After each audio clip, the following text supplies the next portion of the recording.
Bismillahirrahmanirrahim. Assalamualaikum warahmatullahi wabarakatuh.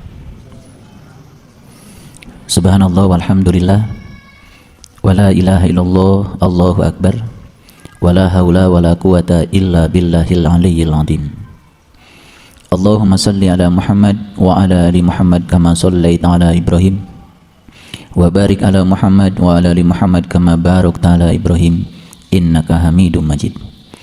Subhanaka la ilma lana illa ma 'allamtana innaka antal alimul hakim.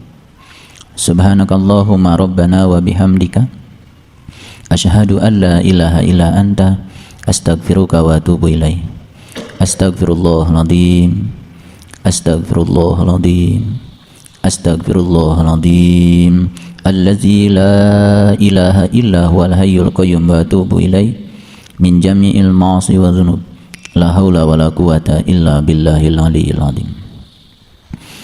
Mari kita sadari dengan kesadaran penuh bahwa kita berada di sini semata-mata karena Allah menginginkan kita ada di sini. Kita berada di sini karena Allah ridho, karena Allah hendak menyampaikan sesuatu lewat kepanjangan tangannya kepada kita sekalian. Oleh karena itu, dengan kesadaran penuh, mari kita puji Allah bersama-sama membaca hamdalah. Alhamdulillahi Rabbil Alamin. Salawat dan salam mari kita sanjungkan kepada junjungan kita Nabi Allah yang agung, Nabi besar Muhammad Rasulullah Sallallahu Alaihi Wasallam. Seraya bersalawat padanya. Allahumma salli ala Sayyidina Muhammad wa ala ali Sayyidina Muhammad. Mari kita awali majelis ilmu ini bersama-sama memohon ridho dan berkah Allah. Kita sertakan Allah dalam majelis ini dengan menyapanya, dengan membaca basmalah. Bismillahirrahmanirrahim. Di dalam Al-Quran ada pernyataan faman syahida minkumus syahra falyasumhu. Ini pernyataan yang sangat luar biasa. Tidak perlu ditakwil, tidak perlu kemampuan bahasa Arab yang terlalu tinggi. Faman syahida minkumus syahra falyasumhu. Faman barang siapa syahida. Syahida itu artinya adalah menyaksikan. Minkumus syahra, ya. Menyaksikan apa?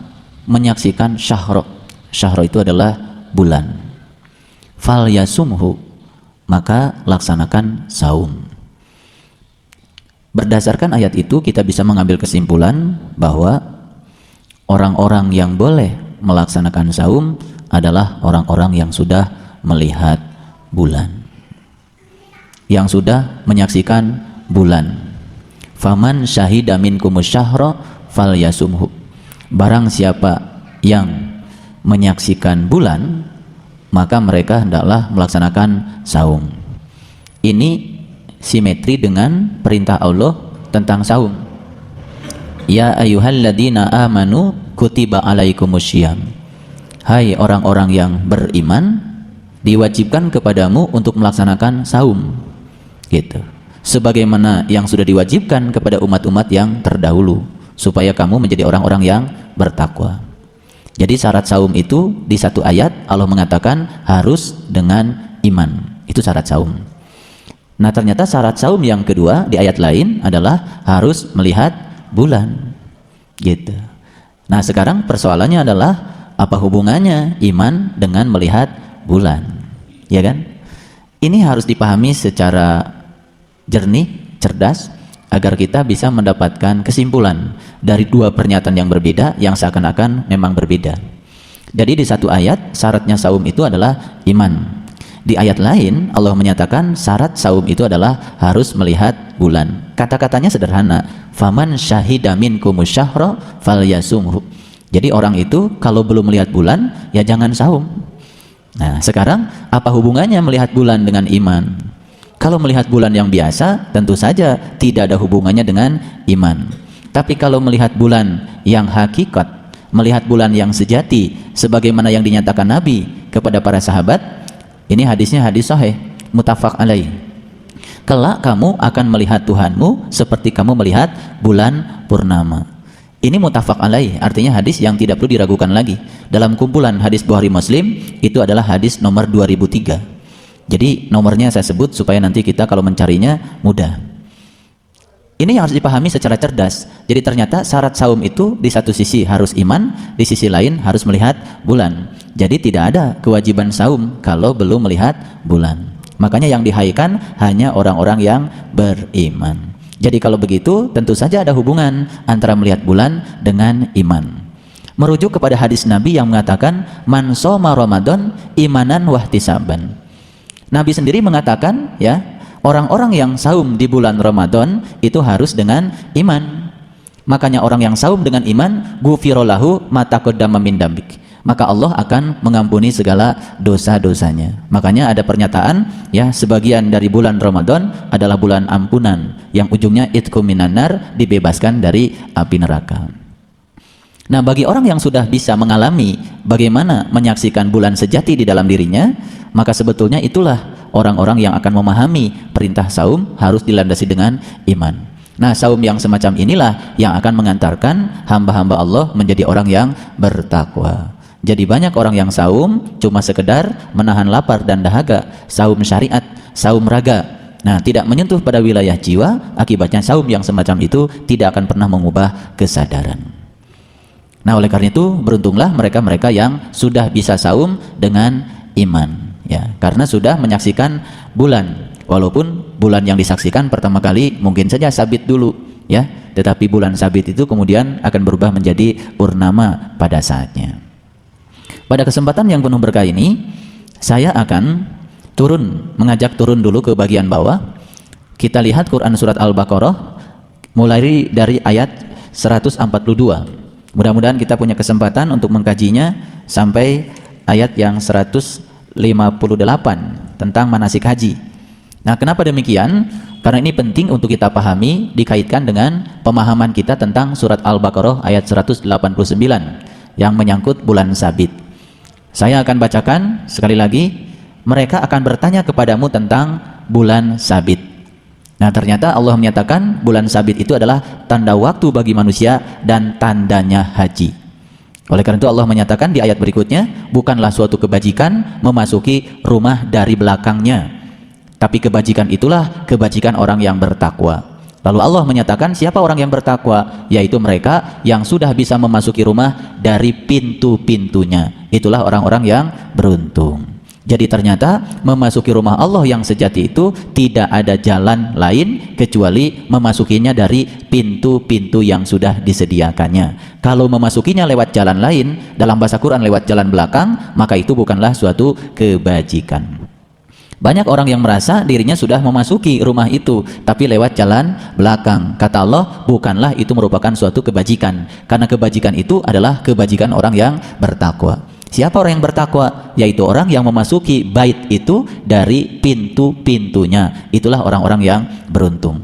Nah, sekarang timbul lagi pertanyaan. Saum itu untuk menghasilkan orang yang bertakwa. Saum itu syaratnya dua. Yang pertama harus iman, yang kedua harus melihat bulan. Sedangkan di ayat lain Allah menyatakan orang yang bertakwa itu adalah orang yang memasuki baitnya dari pintu-pintunya.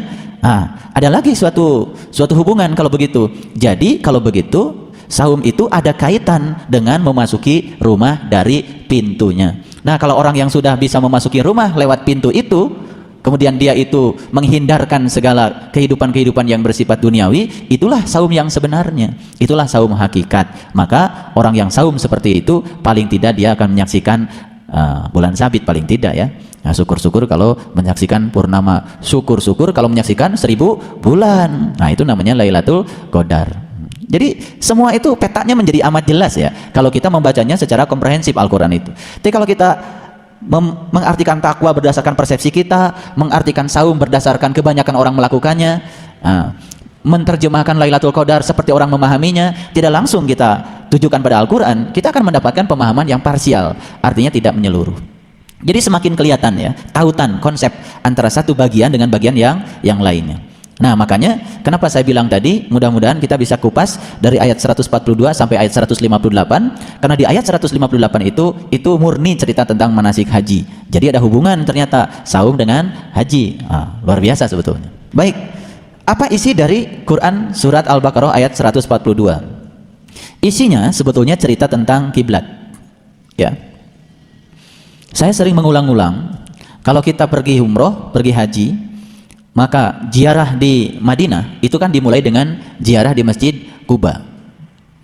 Nah, dari Masjid Quba kemudian kita menuju ke Jabal Uhud. Uhud itu dari Ahad. Ahad itu sebetulnya adalah satu. Nah, setelah dari Jabal Uhud kemudian kita menuju Qiblatain. Dari Qiblatain baru kita pulang menuju Madinah Al-Munawwarah. Itu adalah suatu etape perjalanan ziarah yang diajarkan Rasulullah. Nah, Masjid Quba apa? Masjid Quba itu adalah masjid yang dibangun atas dasar takwa. Cerita takwa lagi. Jadi cerita Quba itu cerita takwa lagi. Jadi memasuki Masjid Quba yang sebenarnya adalah harus dengan takwa. Sedangkan takwa di ayat tadi dikatakan memasuki pintu lewat pintu, memasuki bait lewat pintu-pintunya. Nah, ketika kita masuk ke Masjid Quba secara syariat, biasanya kan kita melaksanakan sholat sunat tahiyatul masjid. Lah, apa bedanya dengan memasuki masjid-masjid yang lain? Kan kalau memasuki masjid yang syariat memang disunatkan tahiyatul masjid. Nah, tahiyat itu artinya menghormati. Masjid itu adalah tempat. Tahiyatul masjid, sholat menghormati masjid. Memangnya kita nyembah masjid? Bukan. Kita itu adalah menyembah Baitullah. Baitullah itu bukan tempat. Baitullah ya Allah itu sendiri. Jangan kita memandang kalau ada rumah ada orangnya. Orang dan rumah berbeda. Tapi kalau kita memandang kata Baitullah dengan Allah, jangan seperti kita memandang kita dengan rumah kita. Ada rumahnya, ada penghuninya. Tidak seperti itu. Pada tingkat yang lebih tinggi lagi dari pemahaman spiritual, Baitullah itu apa? Ya Allah itu sendiri. Itu pada tingkat yang lebih lanjut. Nah, makanya memasuki Baitullah adalah memasuki Allah sebetulnya. Nah, jadi oleh karena itu maka ziarah di Madinah itu dimulai dengan apa? Memasuki Masjid Quba. Nah, Masjid Quba itu ada hubungannya dengan takwa. Bagaimana memasuki bait supaya kita takwa? Bagaimana memasuki bait dengan jalan takwa? Memasuki bait dengan jalan takwa kata Allah adalah masuki dari pintu-pintunya. Berarti Masjid Quba itu ada pintunya. Iya dong, kalau nggak ada pintunya nggak bisa kita masuk. Nah, tetapi pintu yang mana? Pintu yang mana? Pintu yang disediakan oleh Allah secara khusus. Jadi kalau begitu Masjid Quba tidak di sana. Masjid Quba ya di sini. Lebih dekat kepada kita, melampaui dekatnya urat leher kita. Makanya setelah memasuki Masjid Quba, berikutnya kita akan memasuki Jabal Uhud. Jabal itu kan gunung, Uhud itu adalah Ahad. Ahad itu satu. Jabal Uhud adalah gunung tempat menyatu. Makanya Jabal Uhud itu ya, Jabal Uhud itu panjangnya 7 kilo. Muncul lagi di situ angka 7, luar biasa. Nah, ternyata yang luar biasa di Jabal Uhud itu pernah terjadi perang Uhud. Nah, perang Uhud itu sahabat Rasul semuanya 100, yang meninggal 70, yang hidup 30. Luar biasa lagi ya. Angka yang muncul di situ adalah angka 7 dan 3. Ketika kita bisa mengkosongkan yang 7, itu namanya mematikan yang 7, maka kita akan mendapatkan kehidupan 3. Betul nggak? Nah, yang 3 itu apa? Nur Insani, Nur Muhammad, dan Nurullah. Nanti kita akan bahas di sini. Di rentetan ayat ini akan kita bahas. Ini biasa, mukadimahnya dulu supaya masuknya nanti tidak terlalu sulit. Pemanasan dulu. Luar biasa ya. Jabal Uhud itu panjangnya 7 km. Sahabat Rasul yang terlibat perang Uhud 100, yang meninggal 70 dan yang hidup 30. Memang untuk bisa menghidupkan itu harus dengan cara mematikan. Nah, saya pernah cerita kalau kita punya telur. Telur itu kalau dipecahkan dari luar, semua bakal kehidupan di dalam telur itu hancur. Paling jadi telur mata sapi. Jadi kalau telur dipecahkan dari luar, dipecahkan dengan kekuatan dari luar, semua bakal kehidupan di dalam telur itu musnah. Tapi kalau telur itu dipecahkan dengan kekuatan dari dalam, maka ternyata begitu pecah menghasilkan suatu kehidupan baru yang bernama anak ayam. Dan anak ayam nanti jadi ayam remaja. Setelah itu dewasa, kawin, menghasilkan puluhan telur lagi, dipecahkan lagi dari dalam, menghasilkan kehidupan. Satu telur bisa menghasilkan miliaran kehidupan. Demikian juga belajar spiritual. Kalau belajar spiritual dengan kekuatan dari luar, begitu yang mendorong tidak ada, mati. Tidak ada kehidupan spiritual. Tapi kalau spiritual itu dibangun dengan kekuatan dari dalam, dari malak dari dalam, dari tekad dari dalam, dari rasa dari dalam, itu yang akan menumbuhkan kehidupan spiritual. Jadi kenapa banyak orang seperti sudah berspiritual tetapi tidak hidup spiritualnya, boro-boro menghidupkan dirinya, boro-boro menghidupkan lingkungannya, menghidupkan dirinya saja dia tidak bisa karena dia sangat bergantung pada kekuatan dari luar. Itulah spiritualnya syariat. Makanya kalau orang belajar agama dari syariat cuman disembah raga, dia cuma mengandalkan dorongan-dorongan dari luar, isin upami teu ngaos, isin upami teu salat, isin upami teu puasa. Dorongannya semua dari luar, tidak akan pernah menumbuhkan kehidupan. Dorongan dari luar bahkan justru akan mematikan kehidupan yang di dalam. Tetapi kalau dorongan dari dalam, kekuatan dari dalam, itu yang menghasilkan banyak kehidupan. Makanya banyak orang yang belajar spiritual dengan dorongan dari dalamnya, bukan sekedar dia menghidupi dirinya sendiri, tapi dia memberikan manfaat kehidupan pada orang lain. Ayo kita pecahkan telur itu dari dalam, dengan kekuatan dari dalam. Jangan pecahkan dengan kekuatan dari luar. Bagaimana memecahkan telur dari dalam? Bagaimana membangun kekuatan dari dalam? Kekuatan dari dalam diri kita yang luar biasa adalah kekuatan Allah, karena dia yang maha kuat. Disebutnya juga Al-Qawi, yang maha kuat. Jadi kalau kita ingin membangun kekuatan dari dalam, berarti dengan cara mengenalkan diri kita kepada Allah. Jadi cocok dengan kata-kata Nabi yang mengatakan bahwa awalnya agama adalah ma'rifatullah. Nah, ma'rifatullah inilah yang akan membangun kekuatan dari dalam. Jadi kalau belajar agama dari syariat sama saja dengan memecahkan telur dari luar. Tapi belajar agama dengan memulainya dengan ma'rifat, itu sama dengan memecahkan telur dengan kekuatan dari dalam. Makanya beda.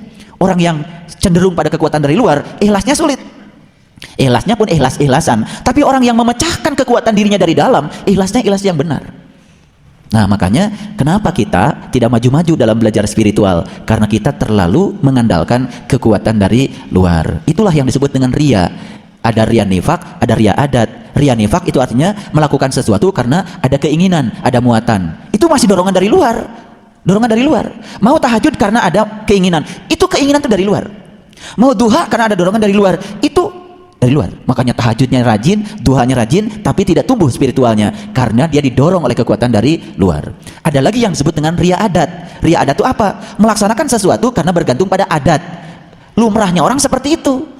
Nah, ikut Jumatan karena lumrahnya, di sini pada Jumatan. Ikut tarawih karena lumrahnya, di sini pada tarawih. Itu namanya ria juga. Cuman rianya ria adat. Dorongannya itu dari kultur, dari kebiasaan orang melakukannya. Itu juga tidak akan pernah menumbuhkan spiritual. Jadi saya berikan pencerahan sekarang. Kenapa banyak orang yang sepertinya sudah cukup rajin dalam beragama, tapi tidak tumbuh rasa kasih sayangnya, tidak tumbuh kepeduliannya, tidak semakin dewasa, tidak semakin berjiwa besar. Saya sampaikan kemarin waktu di radio, ciri orang yang berjiwa besar salah satunya apa? Orang yang berjiwa besar bisa mengolah kegagalan menjadi sesuatu yang berarti untuk menuju kepada suatu kesuksesan. Bahkan kesuksesan dia dibesarkan lewat kegagalan karena dia berjiwa besar. Tapi orang yang berjiwa kerdil, dia akan ditenggelamkan justru oleh kegagalan. Jadi kalau ada orang yang tenggelam karena kegagalan, itu artinya karena dia berjiwa kerdil. Tapi kalau ada orang yang bisa membuat kegagalan menjadi kesuksesan yang luar biasa, itu karena dia berjiwa besar. Bahkan dia menyadari bahwa sesungguhnya kegagalan adalah suatu proses untuk membuat kesuksesan baru bagi dirinya. Dia akan bangkit. Karena apa? Karena dia berjiwa besar. Saya sering katakan, gagal 7 kali tapi bangkit 8 kali. Itulah orang yang berjiwa besar. Nah, kapan orang berjiwa besar? Kapan berjiwa lapang? Kalau dia sudah menyertakan Allah ke dalam dirinya, yang maha besar, yang maha lapang. Betul? Jadi masuklah ke Kuba untuk apa? Untuk menguhud, untuk mengesa bersama Tuhan. Nah, kalau sudah bisa mengahad bersama Allah, baru kita lanjutkan perjalanan kita ke kiblatain. Apa kiblatain? 2 kiblat. Nah, 2 kiblat secara syariat dipahami oleh umat Islam. Kiblat kita yang pertama dulu adalah ke arah Yerusalem, ke Palestina. Kemudian dirubah kiblatnya ke Makkah Al-Mukarramah. Kalau kita mikir secara logika, Palestina materi, Makkah juga materi. Palestina tempat, Makkah juga tempat. Jadi sebetulnya kalau kita itu mengubah kiblat hanya dari tempat ke tempat, itu namanya belum mengubah kiblat, belum kiblatain. Kita katakan sudah mengubah kiblat, tapi dari materi ke materi, cuman materi yang berbeda, untuk nama yang berbeda, itu belum kiblatain. Kiblatain itu kalau kita mengubah kiblat dari materi kepada yang tidak materi. Itu namanya kiblatain. Jadi pada tingkat spiritual awal Nabi Muhammad itu kiblatnya karena belum tahu dan kenal kepada Allah, mungkin saja masih yang bersifat materi. Tapi dengan perjalanan spiritualnya berubah kiblatnya kepada yang melampaui materi. Itu namanya kiblatnya dua, kiblatain. Jasmani kita materi, jasmani kita dihadapkan pada materi, tapi jiwa kita bukan materi, harus dihadapkan pada yang bukan materi. Jadi kalau kita sholat itu harus dua kiblatnya. Satu, materi dihadapkan pada materi untuk keseragaman materi sehingga kelihatan menjadi luar biasa rapinya, betul nggak? Tetapi jiwa kita yang tidak materi tidak bisa dihadapkan pada materi, dia harus dihadapkan pada yang melampaui materi. Itu pembukaannya. Sekarang kita baca ayatnya. Ayat 142. A'udzubillahi minasyaitonirrajim. Bismillahirrahmanirrahim. Ya, sayaqulus sufaha'u minan nas ma wallahum an kiblatihim, ya, allati kanu alaiha. Orang-orang yang ini diterjemahkan yang kurang akalnya. Ya, saya sih tidak terlalu keberatan dengan ini, karena menurut Nabi akal itu adalah cahaya yang di dalam kolbu. Jadi ada hadis Nabi yang mengatakan bahwa definisi akal itu menurut Nabi adalah cahaya yang di dalam kolbu. Ini luar biasa. Jadi akal itu ternyata cahaya yang di dalam kolbu. Jadi artinya kalau orang belum tahu cahaya yang dalam kolbu, berarti menurut ayat ini cocok, itu kurang akal. Karena kita sering menerjemahkan akal itu kan pikiran, kecerdasan, ya kan? Bukan, kata Nabi, akal adalah nurun kolbi. Jadi cahaya yang di dalam kolbu. Makanya kalau orang yang sudah cerah, kolbunya sudah bercahaya, beda. Kecerdasan intelektualnya akan terdorong oleh kecerdasan spiritualnya karena dia sudah memiliki akal. Makanya ulul albab sering diterjemahkan orang-orang yang berakal, nggak masalah. Padahal sebetulnya ulul albab dua kata, ulu albab. Ulu itu kalau bahasa Arab artinya pemilik.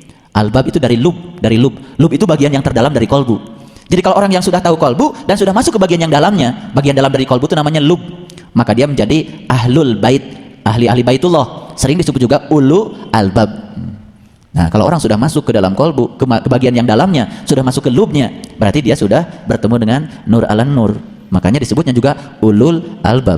Nah, di Quran dikatakan ulul albab itu adalah orang yang sudah mengingat Allah dalam keadaan berdiri, duduk, dan berbaring. Simetri lagi, cocok. Ya, ini kajiannya agak berat. Kalau dengan kecerdasan spiritual, enteng-enteng saja. Jadi, sayaqulu sufaha minan nas, orang-orang yang kurang akalnya. Jadi saya menyetujui terjemahan ini, ya. Di antara manusia akan berkata, ya, apakah yang memalingkan mereka dari kiblatnya yang dahulu mereka telah berkiblat kepadanya, gitu. Jadi kalau orang yang nanya kayak gitu pasti orang yang kurang akal, gitu. Ngerti nggak? Apa sih yang memalingkan kiblatmu dari kiblatmu yang telah terdahulu? Kalau di sini dalam kurungnya banyak. Kiblat yang dahulu dalam kurung Baitul Maqdis. Kalau mau jujur, Baitul Maqdis apa sih artinya? Baitul Maqdis itu adalah tempat yang pernah dimasuki oleh Nabi Musa. Jadi sebetulnya suatu tempat yang suci. Bahkan Nabi Musa ketika mau masuk ke situ dilarang menggunakan kedua terompahnya. Jadi sebetulnya kalau Baitul Maqdis dalam kurung ini hanya diterjemahkan Palestina atau Yerusalem, itu juga keliru. Jadi kita itu harus melakukan suatu revolusi kiblat. Dari kiblat yang bersifat materi kepada kiblat yang melampaui itu. Dari mana perintah revolusi? Dari Quran. Li'ilafi Quraisy ila fihim rihlatas sita'i was-soif falyabudu rabb hadzal bait, kan gitu. Falyabudu rabb hadzal bait. Jangan kau sembah rumah itu, tapi sembahlah yang punya rumah itu. Jadi kalau pada tahap awal manusia tahu kiblat itu adalah materi, dengan revolusi yang diinginkan Allah dalam Quran surat Al-Quraisy, harusnya manusia segera bertransisi dari kiblat yang materi kepada kiblat yang non materi. Falyabudu rabb hadzal bait. Jangan sembah rumah itu, sembah yang punya rumahnya. Orang begitu nyampe di Masjidil Haram yang pertama kali nyampe sana, langsung histeris, teriak-teriak. Kenapa dia teriak? Itu adalah kerinduan kepada Allah. Baru ketemu simbolnya saja sudah begitu histeris.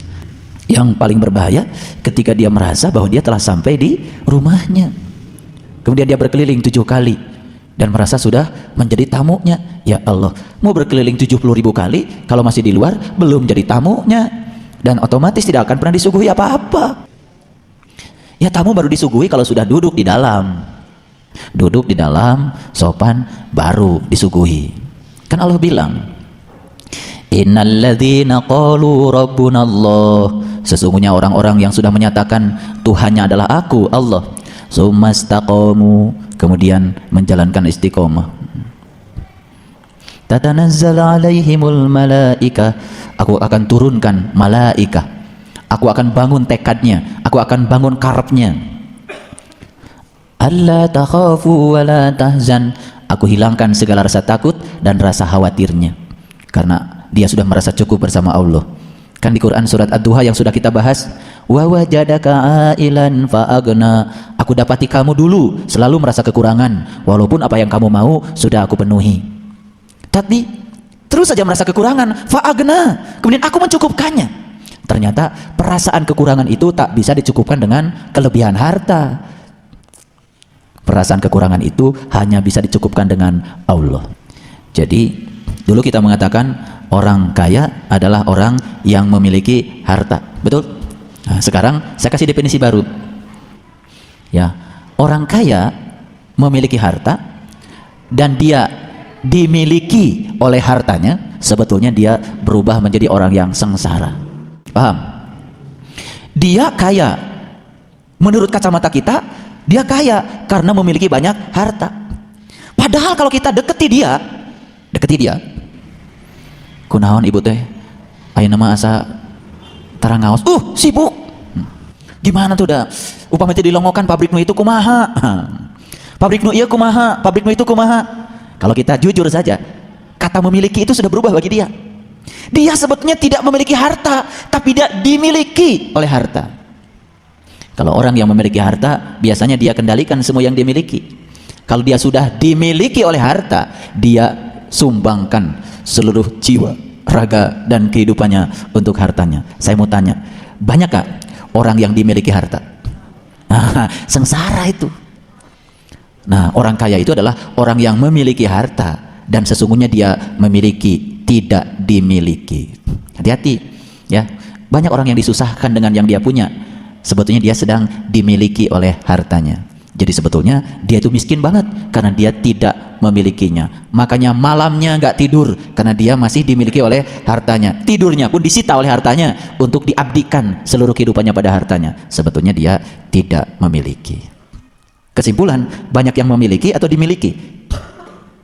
Mudah-mudahan kita kalau punya kelebihan harta tidak dimiliki olehnya, tapi kita memilikinya. Sederhana ya kalimatnya. Teruskan. Apakah yang memalingkan mereka dari kiblatnya yang dahulu mereka telah berkiblat kepadanya? Gitu. Jadi kalau orang yang akalnya sempurna, dia itu ada kejujuran di dalam dirinya. Masa iya saya berkiblat sama ini?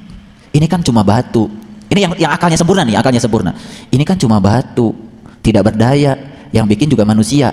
Maka saya berkiblat sama yang ini. Timbul suatu kegelisahan dalam dirinya mencari kiblat yang satu lagi. Ini yang akalnya sempurna. Tapi yang kurang akalnya malah ngeyel. Ngapain kamu cari kiblat yang lain lagi? Kan cukup ini. Itu kira-kira kalau menggunakan bahasa saya. Ngerti nggak?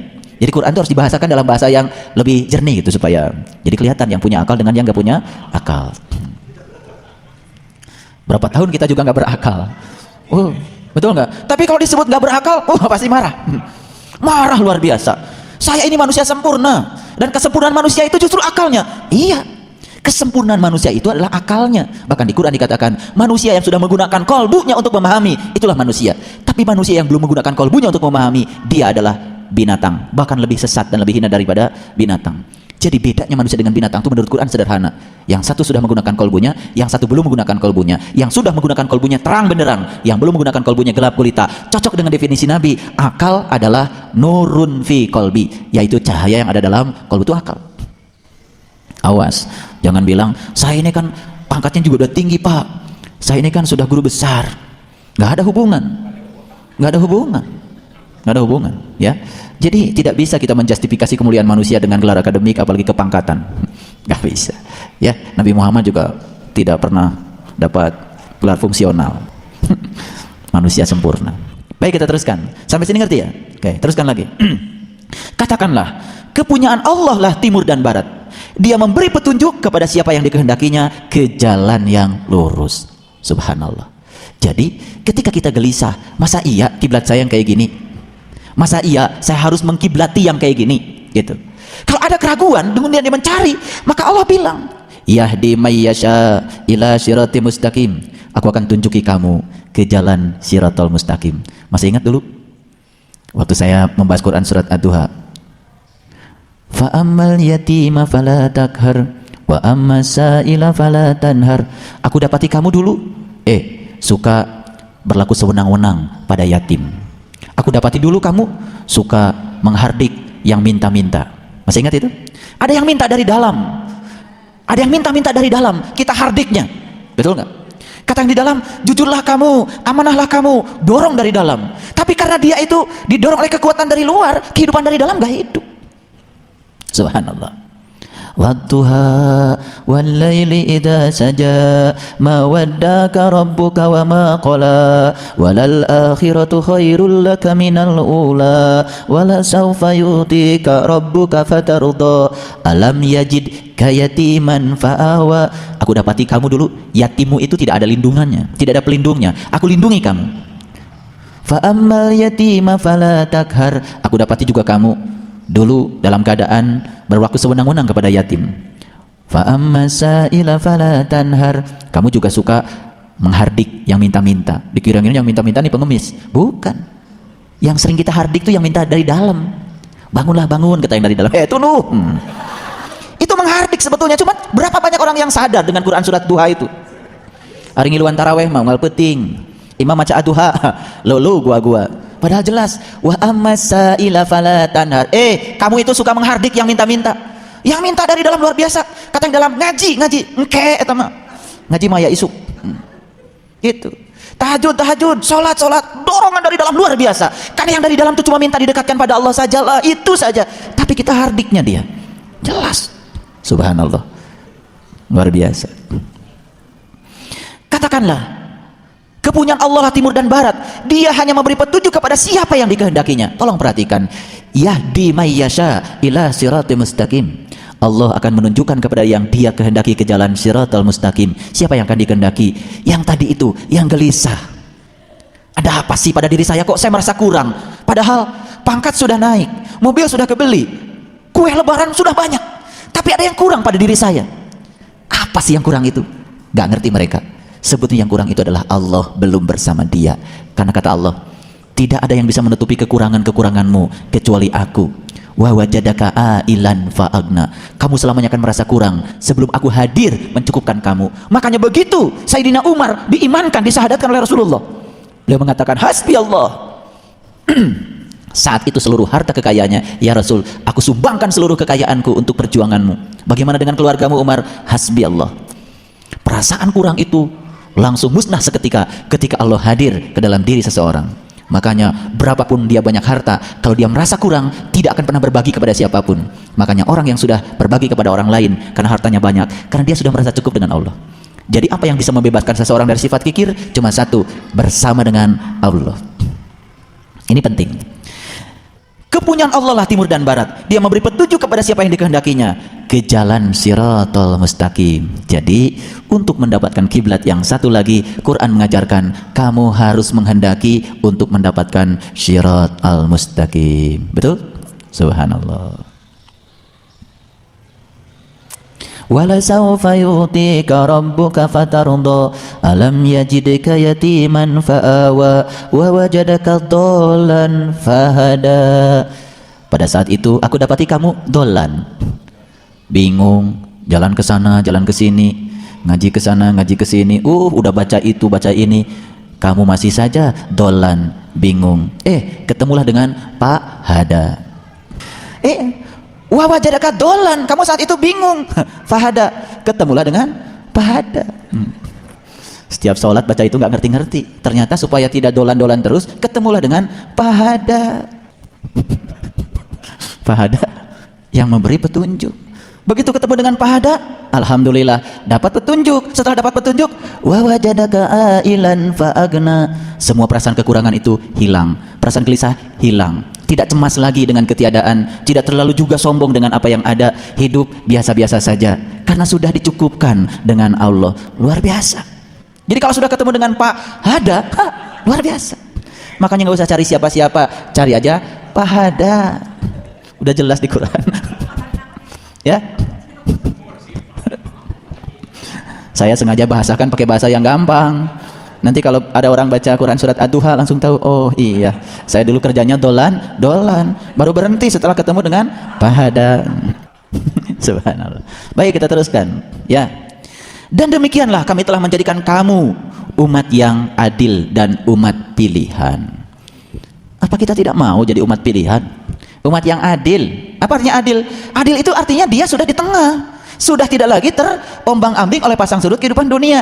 Adil yang saya maksud bukan adilnya bahasa pengacara, bukan adilnya bahasa jaksa, bahasa hakim, bukan. Adil itu artinya apa? Adil itu artinya sudah tidak terombang-ambing lagi oleh pasang surut kehidupan dunia. Begitu dia ketemu dengan kiblat yang sesungguhnya, dia menjadi orang yang adil, bahkan dia menjadi orang-orang yang pilihan. Oh, jadi orang pilihan itu luar biasa. Siapa yang memilih? Yang memilih adalah dirinya sendiri untuk menjadi orang pilihan. Betul? Tetapi ketika kita memilih diri kita untuk menjadi seorang yang pilihan, maka kita membiarkan diri kita untuk diproses menjadi seorang manusia yang terpilih. Betul nggak? Saya mau tanya, kalau kita mau milih beras dari yang belum segon tahu? Segon. Kan kalau kita menumbuk beras supaya berasnya terpisah dengan kulitnya, kan diayak dulu, ditapi dulu, betul nggak? Berulang-ulang sampai mendapatkan yang pilihan. Kita aneh, ingin jadi manusia terpilih, ingin dipilih, tapi ketika Allah memproses kita pada suatu proses pemilihan, kita nggak siap, diayak heula, diayak, betul nggak? Iya, ditapi, betul nggak? Dialung-alung heula kan? Ya, dialung-alung heula, alungkeun ka luhur, kanap deui, alungkeun ka luhur, kanap deui. Ya, ingin jadi yang terpilih tapi pengen tanpa risiko, aneh. Beras sebelum dipilih dialung-alung heula. Betul nggak? Subhanallah. Alungkeun ka luhur, ragrag deui, alungkeun ka luhur, ragrag deui.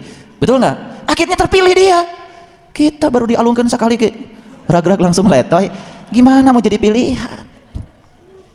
Diproses oleh Allah. Karena di sini Allah mengatakan orang-orang yang ditunjukkan ke jalan Shiratal Mustaqim itu adalah orang-orang pilihan. Jadi kalau dipilih bukan langsung digini sama Allah, kamu dipilih, bukan begitu, diproses. Makanya di Quran surat Al-Ankabut itu dikatakan, ahasiban nas ayutraku ayakuluna amana wa hum la yuftanun? Apa kamu mengira akan biarkan kamu mengatakan iman sementara aku tidak mengujinya? Dan di ayat berikutnya Allah mengatakan, ujian ini adalah untuk memilih siapa di antara kamu yang benar-benar imannya dan siapa yang imannya palsu. Itu di ayat berikutnya. Jadi yang palsu dengan yang iman itu akan dipilih, diayak. Ya. Jadi kalau sampai hari ini kita masih belum siap untuk menjadi orang yang terpilih, karena kita tidak membiarkan diri kita untuk dipilih, sampai kapanpun tidak akan pernah menjadi manusia pilihan. Ya, kuncinya itu saja. Hoyong nanti noraos wae. Ya Allah. Tidurna hoyong raos, tuangna hoyong noraos-raos. Itu ya. Upami tiasa sama Gusti, ulah aya ujian Gusti, kan gitu. Kata Allah, kapan saya mau memilih kamu menjadi manusia pilihan kalau kamu tidak pernah menyerahkan dirimu padaku untuk dipilih?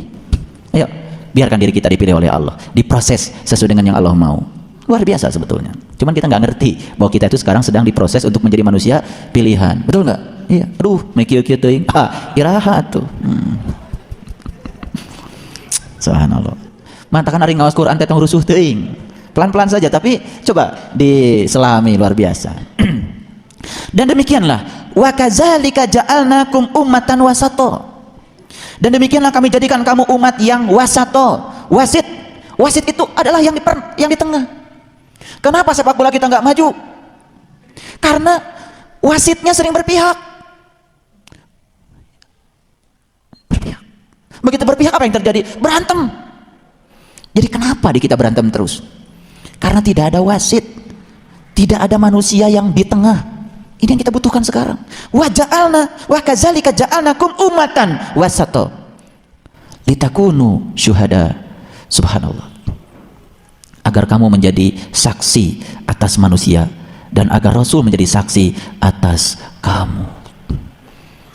Jadi kita itu butuh wasit, umat-umat yang pertengahan, umat-umat kayak ginilah yang akan memberikan kedamaian. Coba kalau ada orang, ada yang datang pada dia, ibu tahu nggak si ibu itu anu, diam aja, tidak, mohon dia, udah rusak, ngerikan. Ya, jadi agar kamu menjadi apa? Menjadi syuhada. Ini kata-kata syuhada ala nas, menjadi syuhada, menjadi para penyaksi di antara manusia. Subhanallah. Ya. Dan kami tidak menetapkan kiblat yang menjadi kiblatmu, melainkan agar kami mengetahui siapa yang mengikuti Rasul dan siapa yang membelot. Jadi untuk orang-orang yang membelot, tidak sungguh-sungguh mengikuti Rasul, sampai kapanpun tidak akan mendapatkan kiblat yang dia cari. Jadi seseorang itu untuk mendapatkan kiblat, pertama dia harus wasato dulu, harus jadi umat yang adil, umat yang pertengahan. Setelah dia menempatkan diri yang pertengahan, tidak berpihak, tidak menghukum, tidak menjas, itu sudah ada bibit itu, ya. Jadi manusia-manusia yang memiliki potensi untuk menjadi syuhada. Dan pada ujungnya nanti dia akan memperoleh kiblat dia yang sebenarnya. Kalau dalam kehidupan dia sudah dapat kiblat yang sebenarnya, dia pulang tidak akan kemana-mana, pasti akan ngikutin kiblatnya itu, memenuhi ayat inna lillahi wa inna ilaihi raji'un. Itu poin pentingnya. Dan sungguh pemindahan kiblat itu terasa amat berat, kecuali bagi orang-orang yang diberi petunjuk oleh Allah. Saya mau tanya, kalau memindahkan kiblat nih dari Palestina ke Mekah, berat nggak? Tinggal mutarkan awak, berat naon? Kalau cuma memindahkan gitu, diputar aja 90 derajat pindah. Tapi Allah mengatakan ketika orang-orang mau dipindahkan kiblatnya dari yang syariat kepada yang hakikat, berat nggak? Berat. Kenyataan membuktikan tidak semua orang yang kita ajak untuk merevolusi kiblatnya mau. Betul nggak? Berat. Ayo muterkeun awak marek 180 derajat ke bari muir. Gampang. Apalagi kalau dari sini cuman dari Palestina ke Mekah 190 derajat. Pindah. Ya paling jauh juga 180 derajat. Betul nggak? Naon hesena? Teu sesah. Lalu kita bangga, oh saya mah teu berat. Mutarkan awak, cek saha mutarkan awak berat, kecuali yang berat badannya sudah berat, lain lagi. Kau yang langsing gampang pisan. Tapi bukan soal berat itu, kita juga dulu mau diajak untuk menaikkan kiblat kita dari yang syariat pada yang hakikat. Hese, betul nggak? Harus dikasih pencerahan dulu 4 kali, betul nggak? Udah tawajuh juga masih susah juga. Nah bener itu terus masih subhanallah dipilih. Ya saya sana sakit.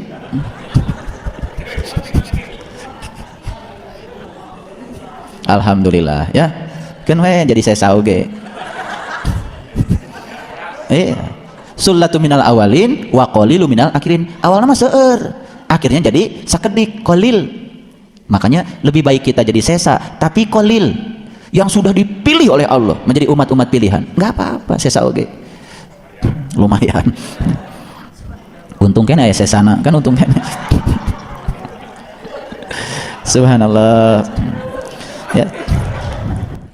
Dan sesungguhnya pemindahan kiblat itu terasa berat, kecuali bagi orang-orang yang diberi petunjuk oleh Allah.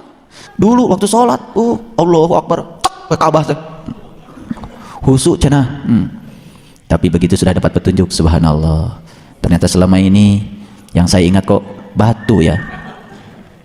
Begitu mendapatkan kiblat yang sebenarnya, begitu Allahu Akbar, mulai rasa itu timbul. Karena yang kita sembah, Dia adalah Zat yang Maha Hidup, yang memberikan kehidupan kepada kita. Dulu yang kita sembah adalah yang mati, semakin mematikan kita. Mulai mengalir kehidupan ruhaniah kita, mulai mengalir kearifan kita, mulai mengalir kebijaksanaan kita. Sifat-sifat Allah yang sedemikian lama telah hilang mulai mengalir dan menyatu kembali. Luar biasa. Karena yang kita hidup itu adalah Dia yang Zat yang Maha Hidup, mengalirkan kehidupan kepada kita.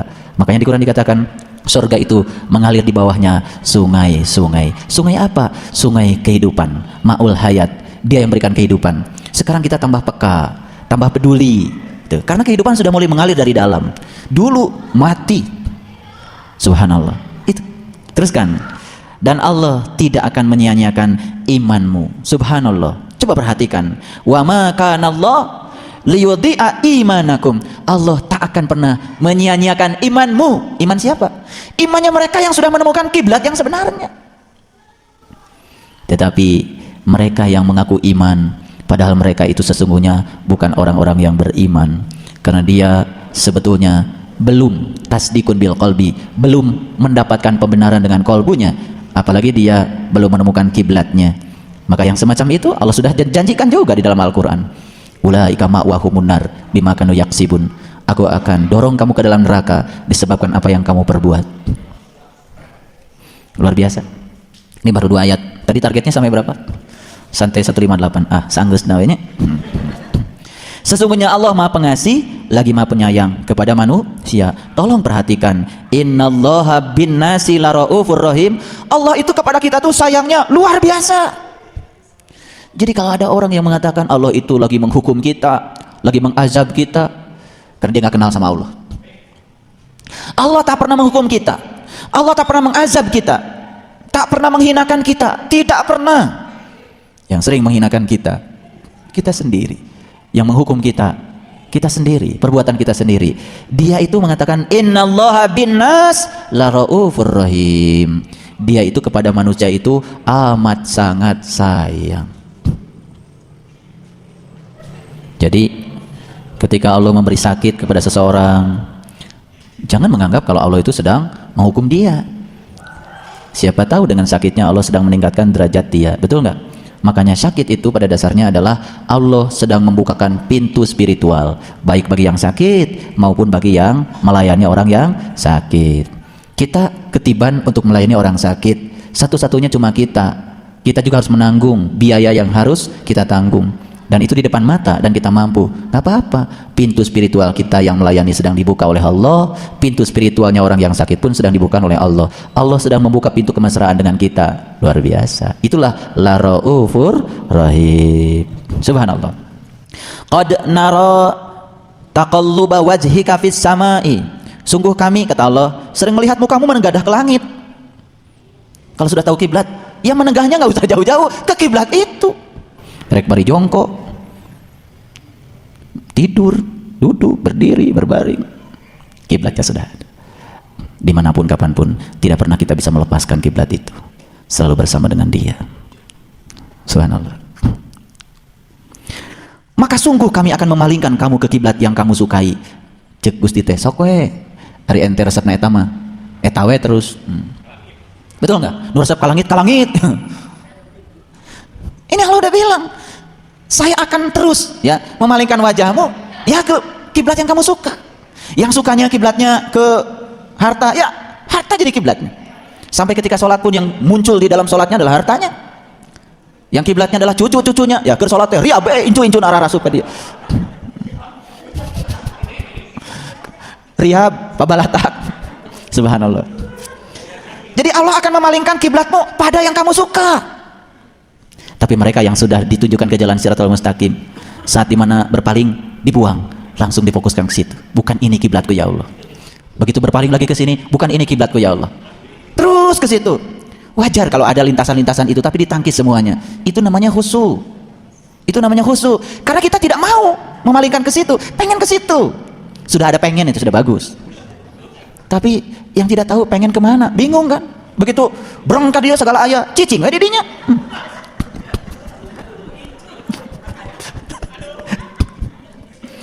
Sungguh kami melihat kamu sering menengadah ke langit. Geus ke langit oke, anger we da. Teu terang teh ka Gusti Allah. Dikirain Gusti Allah teh di langit. Lebih dekat kepadamu daripada urat leher. Betul enggak? Iya. Subhanallah. Punten Ibu, Bapak. Berapa tahun kita sholat? Dari dulu kita sholat. Subhanallah. Hanya mengundang sampah-sampah spiritual ke dalam kepala kita.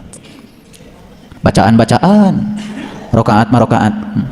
Coba kalau kita hitung di bulan Ramadan ini ya, habis sebelum maghrib sholat qobla 2 rakaat, sholat maghrib 3 rakaat, setelah itu ba'da 2 rakaat, terus 7 rakaat, Allahu Akbar, isya qobla deui 2 rakaat, betul?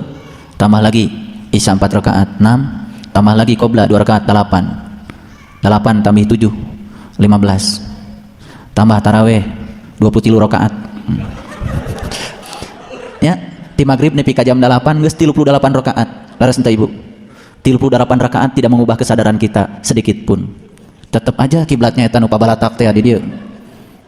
Nu nyaka incu-incuna nu lompatan di dieu. Subhanallah. Saya ngomong begini karena banyak yang mengeluh pada saya. Nah, cenah abdi mah paker salat teh ka incu nu darah datang. Nya ada ente mah resep pisan ka incu. Sebetulnya karena tidak ada penangkisnya.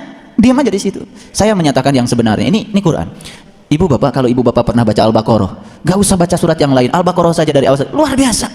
Semua kebutuhan spiritual kita itu sudah dijelaskan di Al-Baqarah dari A sampai Z. Coba bayangkan, mulai dari alif lam mim sampai terakhir itu luar biasa. Makanya sengaja saya di bulan Ramadan ini banyak fokus pada Al-Baqarah supaya kita mendapatkan banyak, karena ini luar biasa. Coba, banyak orang yang menegakkan wajahnya ke langit, betul nggak? Kan tenan hari di mah tuh di Jabaroh mah, betul nggak? Karario tararangah ke langit. Ini Allah tuh sering melihat. Kalau Allah nggak sering melihat nggak akan ngomong gini, sungguh kami sering melihat. Sering. Mau kamu menegaklah ke langit. Paling juga sekarang Gusti rumaos kapungkur. Iya, zaman jahiliyah. Untung tas ketemu sareng pahada. Subhanallah. Jadi sekarang kita bisa mentertawakan diri sendiri.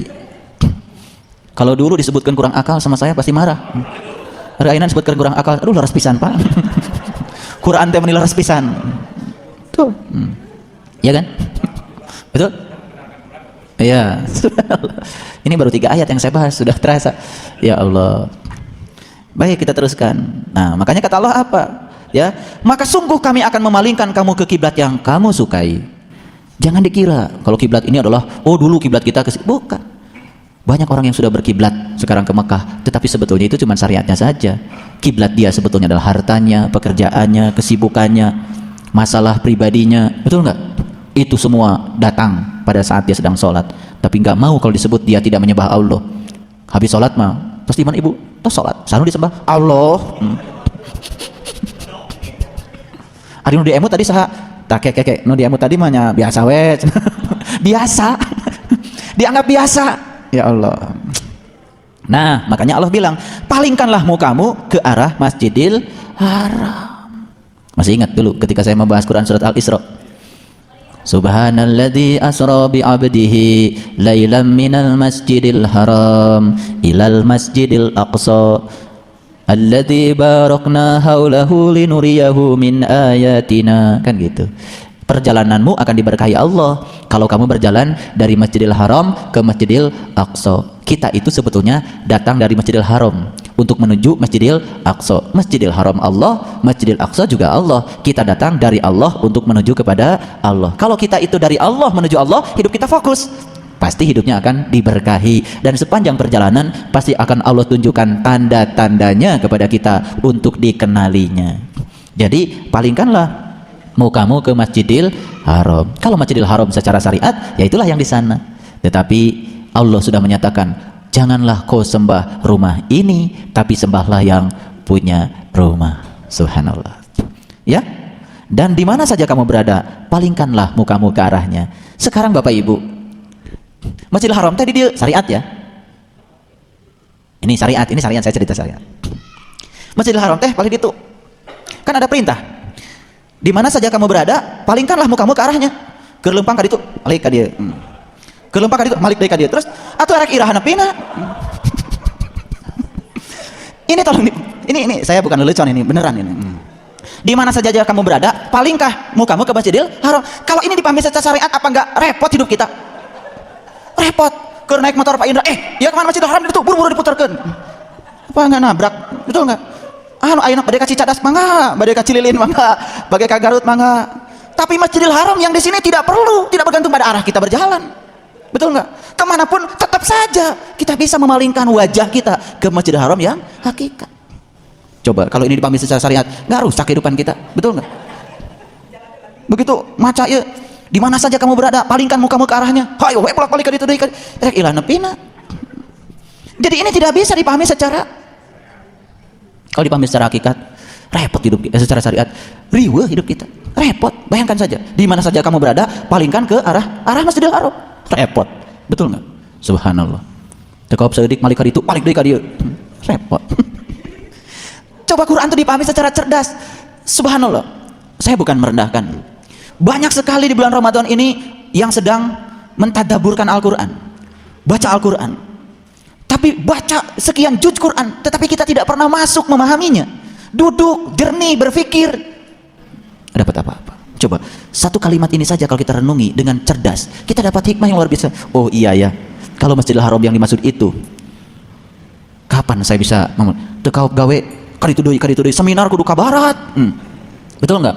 Tuang di restoran, cari kursi yang menghadap ke barat. Kunaon Pak? Dimanapun kamu berada, hadapkan ke Masjidil Haram. Riweuh nu gaduh restoran, betul nggak? Geus tong dahar di dieu cenah lah, riweuh. Makan menghadap ke barat, kencing menghadap ke barat, mandi menghadap ke barat. Kan ada perintah. Repot kalau dipahami secara syariat, tapi secara hakikat, subhanallah. Kemanapun kamu memalingkan wajahmu, di situ kau akan dapati wajahku. Walillahil masyriqi wal maghrib, fa aina ma tuwallu fasama wajhullah. Kemanapun kamu memalingkan wajahmu, di situ kau selalu akan dapati aku. Luar biasa. Ayahanda, ibunda, dan sahabat-sahabat sekalian, inilah kesadaran yang harus ditumbuhkan pada diri kita, yang ujungnya mengantarkan kita menjadi hamba-hamba Allah yang bersyukur. Cuma satu kata saja, syukur. Apalagi nikmat Allah yang mana lagi yang akan kita dustakan? Sudah dibukakan jalan yang begitu jelas, sudah dibukakan jalan pengalaman yang begitu luar biasa. Sekarang Allah membimbing kita pun untuk melakukan pembenaran-pembenaran lewat ayat Al-Quran.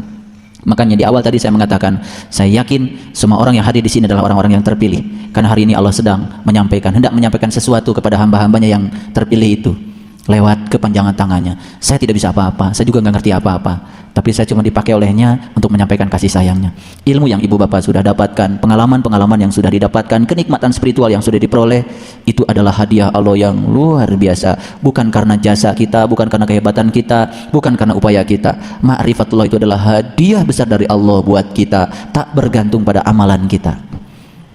Kalau dihitung-hitung malu apa yang Allah berikan pada kita dengan yang kita baktikan pada Allah. Allah gak butuh kita kok. Kita sedang berbakti pada diri kita sendiri. Sebetulnya seperti itu. Subhanallah. Bapak Ibu, dan di mana saja kamu berada, palingkanlah mukamu ke arahnya. Ya, ini pahami secara hakikat. Dan sesungguhnya orang-orang yang diberi Alkitab memang mengetahui bahwa berpaling ke Masjidil Haram itu adalah benar dari Tuhannya. Ya, jadi sebetulnya, ya. Kalau Alkitab ini dipahami sebagai Alkitab itu sebagai syariat, ahli kitab itu ya ahli-ahli syariat. Siapapun kalau diceritakan seperti ini pasti mengatakan, oh iya benar, ya kan? Memang kita harus menemukan itu. Tapi dalam proses menuju kebenaran itu tidak sederhana ketika dia membenarkannya. Subhanallah. Dan Allah sekali-kali tidak lengah dari apa yang mereka kerjakan. Ayahanda, ibunda, dan sahabat-sahabat sekalian yang dirahmati Allah, saya ingin loncat sedikit kepada ayat yang ke-152, karena waktu kita terbatas, nanti kita akan kupas lagi. Sudah ketemu? Ya. Karena itu ingatlah kamu kepadaku. 152. Fazkuruni uzkurkum washkuruli wala takfurun. Karena itu ingatlah kamu kepadaku, niscaya aku ingat selalu kepadamu. Jadi fazkuruni uzkurkum, ingatlah selalu kepadaku, aku akan selalu ingat kepadamu. Washkuruli wala takfurun, dan janganlah kamu mengingkari segala nikmat yang telah aku karuniakan kepadamu. Ayahanda, ibunda, menemukan kiblatain adalah anugerah Allah yang luar biasa. Banyak orang pergi haji, pergi umroh tidak menemukan kiblatain yang sebenarnya. Tetapi mereka-mereka yang dikehendaki oleh Allah bisa menemukan kiblatain yang hakikat, yang sesungguhnya. Dan itu yang membebaskan dia dari segala kegelisahan, perasaan kurang, perasaan cemas, rasa takut, dan dia hidup mengalir seperti air, apa adanya. Fazkuruni uzkurkum washkuruli wala takfurun. Karena itu ingatlah kamu kepadaku, niscaya aku akan selalu ingat kepadamu. Ini kalimat yang indah dan luar biasa. Masukkan kalimat ini ke dalam jiwa kita. Ingatlah kamu kepadaku, dan aku akan selalu ingat kepadamu. Ingatlah kamu kepadaku, dan aku akan selalu ingat kepadamu. Ingatlah kamu kepadaku, dan aku akan selalu mengingat. Ingatlah kamu kepadaku, dan aku akan selalu mengingatmu. Ketika kita diingat oleh Allah, kita akan selalu dilindungi oleh Allah, dan pasti apapun yang kita minta pasti akan senantiasa didahulukan oleh Allah. Ingatlah kamu kepadaku, dan pasti aku akan selalu ingat kepadamu. Shadaqallahul adzim. Terima kasih atas segala perhatiannya. Mohon maaf atas segala kesalahan. Assalamualaikum warahmatullahi wabarakatuh.